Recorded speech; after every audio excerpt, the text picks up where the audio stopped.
Hey guys, welcome back to my channel. आशा करती हूँ आप सब लोग ठीक होंगे। तो बढ़ते हैं आज के क्वेश्चन की तरफ। आज का पहला क्वेश्चन है, सेमिकॉन इंडिया 2024 का उद्घाटन पीएम मोदी ने किस राज्य में किया? ए गुजरात, बी तमिलनाडु, सी उत्तर प्रदेश या डी हरियाणा। इसका सही आंसर है सी उत्तर प्रदेश के साथ सेमिकॉन इंडिया 2024 का उद्घाटन किया गया।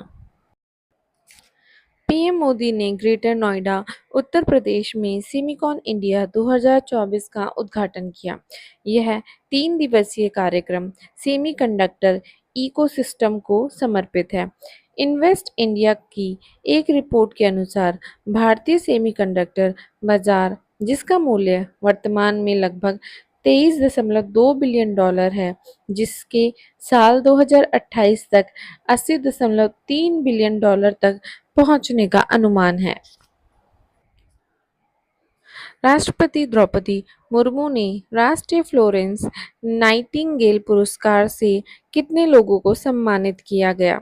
ए 5, बी 10, सी 15 या डी 20।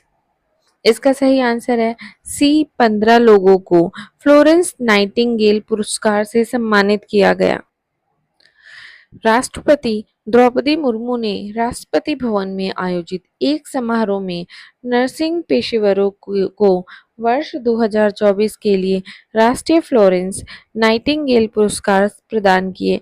इस बार यह अवार्ड 15 नर्सों को कर्तव्य और सेवा के प्रति उनकी प्रतिबद्धता के लिए दिया गया। यह अवार्ड भारत सरकार के स्वास्थ्य और परिवार कल्याण मंत्रालय द्वारा साल 1973 में शुरू किया गया था। राष्ट्रमंडल शतरंज चैंपियनशिप 2024 का आयोजन कहाँ किया जा रहा है?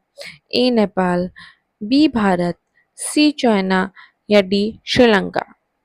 इसका सही आंसर है डी श्रीलंका में राष्ट्रमंडल शतरंज चैंपियनशिप 2024 का आयोजन किया जा रहा है। भारत की शुभि गुप्ता ने श्रीलंका के कलुतारा में हाल ही में समाप्त हुई राष्ट्रमंडल शतरंज चैंपियनशिप में लड़कियों के अंडर 16 में स्वर्ण और लड़कियों के अंडर 20 में कांस्य पदक जीता। शुभि ने इससे पहले राष्ट्रमंडल युवा शतरंज चैंपियनशिप में अंडर 12 स्वर्ण पदक जीता था।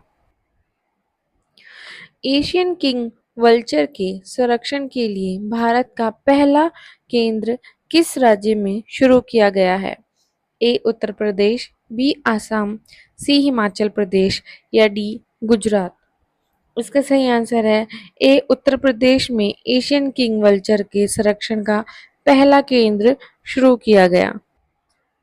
एशियन किंग वल्चर के संरक्षण और प्रजनन केंद्र का उद्घाटन उत्तर प्रदेश के गोरखपुर वन प्रभाग के कैंपियरगंज रेंज में किया गया। यह अपनी तरह का भारत का पहला केंद्र है। इसका उद्घाटन प्रदेश में मुख्यमंत्री योगी आदित्यनाथ ने किया। गोरखपुर में इस केंद्र को लगभग 2.80 करोड़ की लागत से तैयार किया गया है। हाल ही में अरुण गोयल को किस देश में भारत के अगले राजदूत के रूप में नियुक्त किया गया है? ए मंगोलिया, बी अर्जेंटीना, सी रूस या डी क्रोएशिया। इसका सही आंसर है डी क्रोएशिया में अरुण गोयल को भारत के राजदूत के रूप में नियुक्त किया गया। विदेश मंत्रालय ने हाल ही में retired IAS officer Arun Goyal को क्रोएशिया में भारत का अगला राजदूत नियुक्त किया है। इससे पहले वह भारत के चुनाव आयुक्त के रूप में कार्यरत थे। उन्हें नवंबर 2022 में चुनाव आयुक्त नियुक्त किया गया था। वह पंजाब कैडर के 1985 बैच के आईएएस अधिकारी थे। टाटा एडवांस्ड सिस्टम लिमिटेड ने भारत में C-130J सुपर हरक्यूलिस कार्यक्रम के लिए किसके साथ समझौता किया है? A Boeing air, B Lockheed Martin, C Hindustan Aeronautics Limited या डी रिलायंस डिफेंस। इसका सही आंसर है बी। लॉकहीड मार्टिन के साथ टाटा एडवांस सिस्टम लिमिटेड ने C-130J सुपर हरक्यूलिस कार्यक्रम के साथ समझौता किया। Tata advance system limited TASL ने भारत में C-130J सुपर हरक्यूलिस कार्यक्रम को बढ़ाने के लिए लॉकहीड मार्टिन के साथ एक महत्वपूर्ण समझौता किया है। इसमें भारतीय वायुसेना के मध्यम परिवहन विमान MTA कार्यक्रम के लिए भारत में C-130J विनिर्माण और असेंबली का विस्तार करना भी शामिल है, जो अमेरिकी और भारत सरकार की मंजूरी के लिए लंबित है। आज की मेन मुद्दों पर चर्चा कर लेते हैं, इससे बहुत सारे क्वेश्चन बन जाते हैं। पहला, 2024 में भारत श्रीलंका के पर्यटन स्रोत बाजार में शीर्ष पर होगा।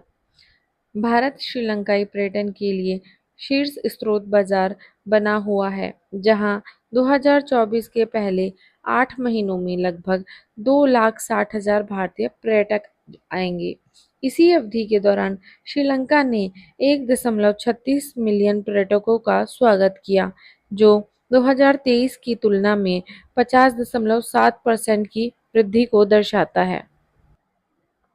पर्यटन क्षेत्र ने 2.17 बिलियन डॉलर कमाए, जो पिछले वर्ष की तुलना में 66.1% अधिक है। श्रीलंका का लक्ष्य 2025 तक 3 मिलियन विदेशी पर्यटकों को आकर्षित करना है। अब्देलमजीद तेब्बोने अल्जीरियाई राष्ट्रपति के रूप में पुनः चुने गए। वर्तमान राष्ट्रपति अब्देलमजीद तेब्बोने ने 94.7% वोटों के साथ पुनः चुनाव जीता। 5,06,30,000 पंजीकृत मतदाताओं में से 5,03,20,000 ने तेब्बोने को वोट दिया। उनके प्रतिद्वंदी अब्देलाली हस्नी चेरिफ और यूसुफ ओशीचे को क्रमशः 3% और 2.1% वोट मिले। अल्जीरिया उत्तरी अफ्रीका के मागरेब क्षेत्र में स्थित एक देश है। इसकी राजधानी अल्जीरियस और इसकी मुद्रा अल्जीरियाई दिनार है। स्वच्छ वायु सर्वेक्षण पुरस्कार 2024 नीले आसमान के लिए स्वच्छ वायु के अंतर्राष्ट्रीय दिवस स्वच्छ वायु दिवस का पर पुरस्कार प्रदान किया गया। प्रस्तुत करता है इसके केंद्रीय पर्यावरण मंत्री भूपेंद्र यादव और राजस्थान के मुख्यमंत्री भजन लाल शर्मा। इसकी श्रेणी 1 जो है जनसंख्या 10 लाख है, सूरत, जबलपुर और आगरा ये श्रेणी 1 में आते हैं। श्रेणी 2 के अंतर्गत फिरोजाबाद, अमरावती और झांसी आते हैं। जनसंख्या है 3 से लेकर 10 लाख तक। और श्रेणी 3 के अंदर आते हैं रायबरेली, नलगोंडा और नालागढ़। इसकी जनसंख्या है 3 लाख। भारत की अग्नि मिसाइल श्रृंखला का अवलोकन भाग 2। अग्नि थर्ड 2 चरणीय ठोस प्रणोदक मध्यम दूरी की बैलिस्टिक मिसाइल है। मारक क्षमता जो है इसकी 3,500 किलोमीटर है। अग्नि 4 2 चरणीय ठोस ईंधन मध्यम दूरी की बैलिस्टिक मिसाइल है। इसकी क्षमता 4,000 किलोमीटर तक है। अग्नि 5 3 चरणीय ठोस रॉकेट संचालित बैलिस्टिक मिसाइल है।